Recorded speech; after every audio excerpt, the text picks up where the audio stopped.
What's up, Taiwan? I'm Eric Gao with you here in Taiwan and around the world. A total of 31 lawmakers in Taiwan are facing recall votes this summer, with the first round of votes scheduled for this weekend. One expert says a mass recall of this scale at the national level is unheard of, not just here in Taiwan, but globally. Cadence Caranta has more. Something unprecedented is happening in Taiwan.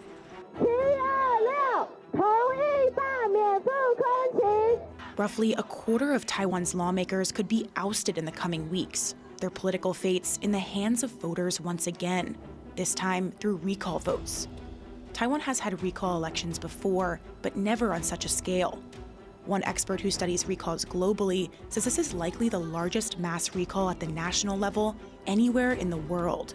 So in terms of having a direct recall election attacking at the national level so many personalities, I think is absolutely exceptional. So how did Taiwan get here?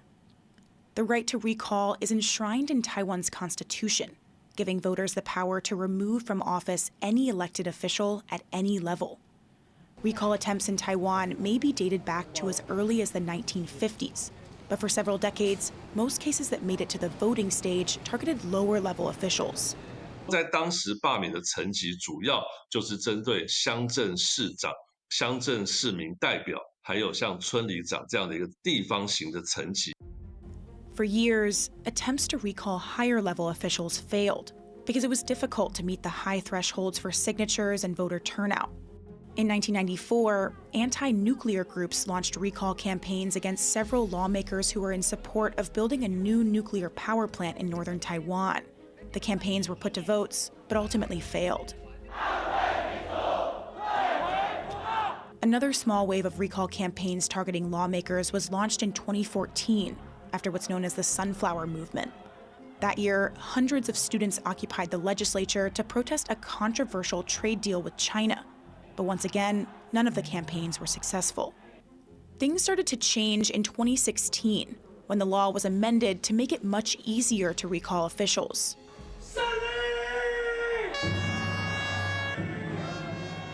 In 2020, Han Guoyu, mayor of Kaohsiung, one of Taiwan's largest cities, was successfully recalled after over 900,000 people voted to remove him from office. The recall was driven by widespread public frustration, mostly over Han's decision to run for president just months after taking office, leaving many in the city feeling abandoned and betrayed. Just a year later, in 2021, a legislator caught up in a slew of controversial comments was removed from office. The first time ever a lawmaker in Taiwan had successfully been recalled. And that brings us to now, when Taiwan's recall law is being used on the largest scale yet. A total of 31 lawmakers face recall votes this summer, all of them from the main opposition Kuomintang. This unprecedented recall movement was sparked last year by months of public anger over the KMT's legislative agenda, from attempts to expand lawmakers' powers to massive cuts to government budgets. The KMT, allied with the smaller Taiwan People's Party, holds the majority in Taiwan's 113-seat legislature. If enough KMT lawmakers are removed, the opposition could lose its majority, reshaping the country's political landscape. And as voters get ready to head to the polls, all eyes are on Taiwan, with many watching closely to see how this pivotal moment will play out. Hank Xu and Cadence Caranta for TaiwanPlus. Two major storms have hit Taiwan in the space of a single month, leaving an expensive trail of damage across much of the country. And this stormy weather may not be over as a new system forms near the Philippines. John Van Trieste reports. On this Yunlin County farm, days of intense rainfall have ruined the harvest. Gourds rot on the vine, taken out by Typhoon Danas and Tropical Storm Wipa. The farmer says there's nothing to be done. It's a similar story on farms across Taiwan. Agricultural damage has hit $64 million. And it could be tricky finding the funding to bail farmers out, as this isn't the first disaster to hit crops this year. 年初开始有非常多的低温，已经造成的这些天然灾害的损失，所以这一次的台风一定是不够的，我们还是会想办法用以缓济急，或用其他的方式来争取。And it's not just on the farms. The roads and railways may be reopened and the power back on, but the bill for replacing everything lost in the storms will be steep. State-run energy company Taipower, for instance, expects to pay $34 million to fix all the damage. And then there are homeowners. Taidong County resident Zhou Xinlan's house is one of over 18,000 to suffer damage from flooding or landslides as heavy rains lashed Taiwan. She came home to find muddy water covering the ground floor. Her corner in southeastern Taiwan saw up to 700 millimeters of rain in 3 days in some places. Her grandson says the double punch of a typhoon plus a tropical storm in the same month has been hard on the area. And typhoon season is far from over.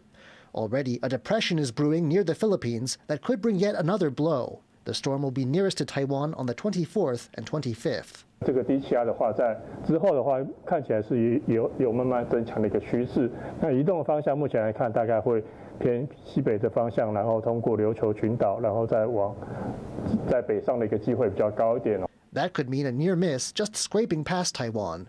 But much of the country is still waterlogged, and any more heavy rain will likely bring further disaster.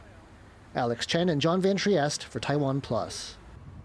In the waters off Penghu, Taiwan is facing a silent invader, starfish, which are threatening the local coral. The government is responding quickly to this spiky situation. Chelsea Wu has the story.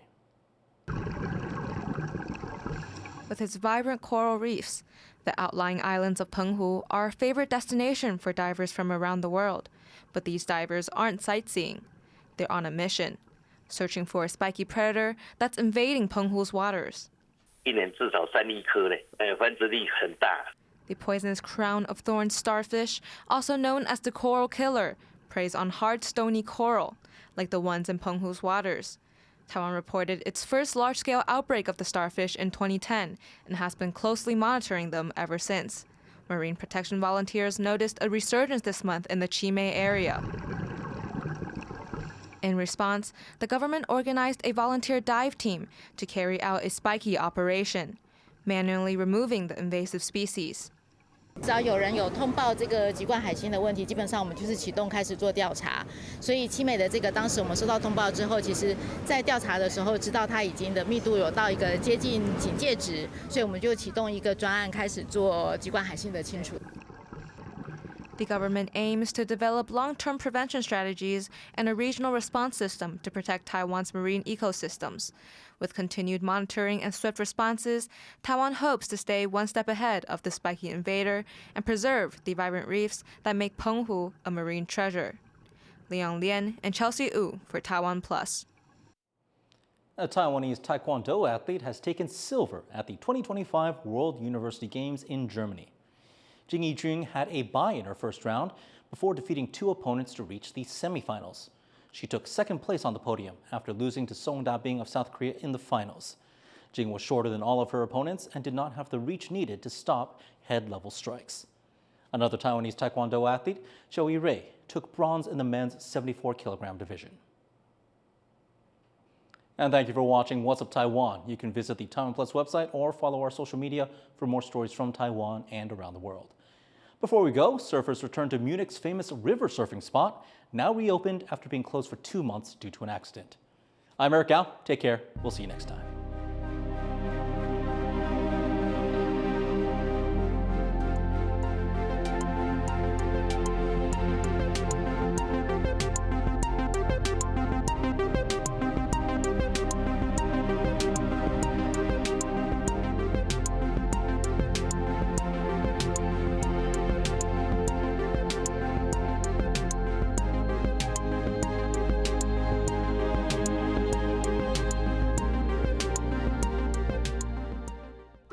Thank you for sharing our passion for food and Taiwan.